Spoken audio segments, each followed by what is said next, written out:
Kasih karunia dan damai sejahtera dari Tuhan di dalam Kristus Yesus Tuhan kita. Amin. Shalom Ibu Bapak Saudara-saudara yang dikasihi Tuhan kita Yesus Kristus. Bertemu kembali dengan renungan harian dari Gereja AKBP Rawalumbu Selasa 16 Maret tahun 2021. Firman Tuhan yang ditetapkan untuk kita dari kitab Mazmur 102 ayat 3. Janganlah sembunyikan wajahmu terhadap aku pada hari aku tersesat. Sendengkanlah telingamu kepadaku pada hari aku berseru. Segeralah menjawab aku. Ibu bapak saudara-saudara yang dikasihi Tuhan kita Yesus Kristus, semua kita pasti pernah mengalami, bahkan mungkin sedang mengalami yang namanya kesesakan atau pergumulan. Terlebih di masa-masa COVID-19, masa-masa pandemi ini sudah bertahun-tahun, mungkin sudah lebih 1 tahun, kita sedang menghadapi suatu pergumulan yang berat dan kita tidak tahu kapan peristiwa ini akan selesai. Ketika kita mengalami kesesakan dan pergumulan di dalam kehidupan kita, itu adalah suatu hal yang normal, adalah suatu hal yang biasa. Pasti semua akan mengalami hal tersebut. Yang paling penting sebenarnya adalah bagaimana ketika pergumulan dan kesesakan itu datang menghampiri kehidupan kita, lalu solusi apa yang kita lakukan? Tindakan apa yang harus kita perbuat? Banyak orang melakukan tindakan yang berbeda-beda. Ada juga orang yang melakukannya dengan kepasrahan. Artinya dia terima saja. Seperti orang yang sedang berputus asa. Istilah orang teman kita Jawa, nrimo. Dia katakan, ya sudah, ini nasib saya, ini sudah takdir saya. Tapi ada juga orang yang mengatakan bahwa dia tidak sanggup menghadapi kesesakan dan pergumulan itu. Sehingga dia akhirnya merusak dirinya sendiri. Ada orang yang jatuh ke dalam dunia-dunia gemerlap, bahkan mabuk-mabukan, drugs, narkoba, bahkan juga ada yang sampai bunuh diri. Tetapi ada orang yang arif, yang bijaksana, mengatasi kesesakan dan pergumulan di dalam hidupnya dengan bersikap positif. Dia bisa melihat kesesakan dan pergumulan itu sebagai lompatan iman, dalam hidupnya untuk belajar semakin lebih baik dari hari-hari yang sebelumnya. Hidup orang percaya seharusnya demikian. Karena orang percaya itu harus melihat kesesakan dan pergumulan di dalam kehidupan ini adalah bagian dari lompatan iman. Supaya dia bisa menata kehidupannya semakin lebih baik. Seperti itulah yang dilakukan oleh pemazmur di dalam renungan kita hari ini. Pemazmur tentu menghadapi kesesakan dan pergumulan yang sangat berat. Dia tidak seperti tipe orang yang pertama tadi.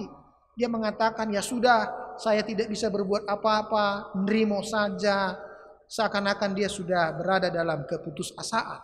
Atau tidak seperti orang yang melakukan tindakan-tindakan yang tidak benar. Melukai dirinya, menjauhkan dirinya dari Tuhan. Bahkan sampai akhirnya mengambil jalan pintas dengan minum-minuman, mabuk, sampai kena narkotika, narkoba, dan akhirnya bunuh diri. Hidup orang percaya seperti yang dikatakan oleh pemazmur di sini, dia mencari wajah Tuhan.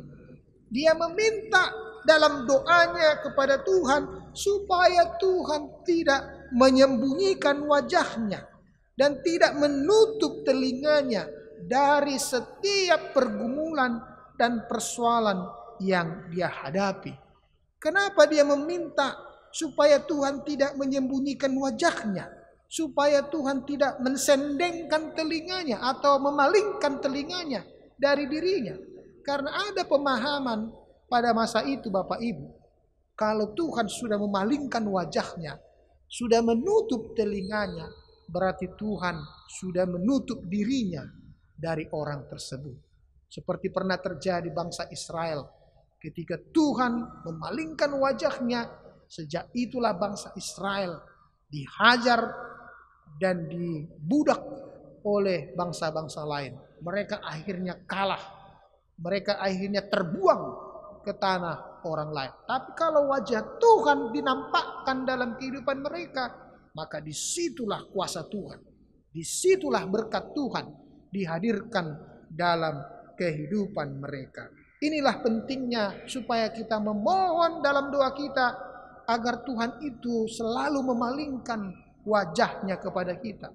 Supaya Tuhan itu juga memakai telinganya untuk mendengar rintihan dan suara-suara kita. Pemazmur betul-betul membutuhkan Tuhan dalam kehidupannya. Pemazmur sungguh-sungguh mengharapkan kehadiran Tuhan di dalam kehidupannya. Oleh karena itu, kita pun kalau sedang menghadapi kesesakan dan pergumulan, jangan cari jalan-jalan yang lain. Jangan temukan cara-cara yang lain. Karena Tuhan itu selalu ada dalam kehidupan kita. Dia selalu hadir dalam setiap kesesakan dan pergumulan kita. Datanglah seperti pemazmur, memohon dengan sungguh-sungguh, membangun semangatnya untuk selalu menghampiri Tuhan, membangun rasa optimisnya untuk selalu datang berjumpa dengan Tuhan. Tidak ada orang-orang yang datang kepada Tuhan akan mengalami kekecewaan. Karena firman Tuhan mengatakan rancangan Tuhan adalah rancangan damai sejahtera dan hari depan yang penuh harapan. Karena itu cari Tuhan, temukan Tuhan selalu dalam setiap pergumulan hidupmu, dalam setiap aktivitas kehidupanmu. Karena Tuhan sangat senang kepada orang-orang yang mencari dan menemukan Dia. Amin. Kita berdoa. Terima kasih Tuhan, kami telah mendengarkan firman-Mu. Ajarlah kami Tuhan untuk selalu berseru, memanggil nama-Mu, meminta wajah-Mu datang ke hadapan kami. Dan kiranya juga Tuhan selalu mendengarkan seruan umat-Mu. Sertai kami Tuhan dalam aktivitas kami satu hari ini. Bila kami menghadapi pergumulan hari ini, kesesakan dalam kehidupan kami, yakinkan diri kami bahwa Tuhan sedang mengajari kami untuk mengalami lompatan besar dalam iman kami. Menata kehidupan kami semakin lebih baik hari lepas hari. Inilah doa kami Tuhan yang kami sampaikan di dalam Kristus Yesus, Juru Selamat kami. Anugerah Tuhan kita Yesus Kristus, kasih setia dari Allah Bapa, serta persekutuan bersama dengan Roh Kudus, itulah senantiasa memberkati engkau sekalian. Amin.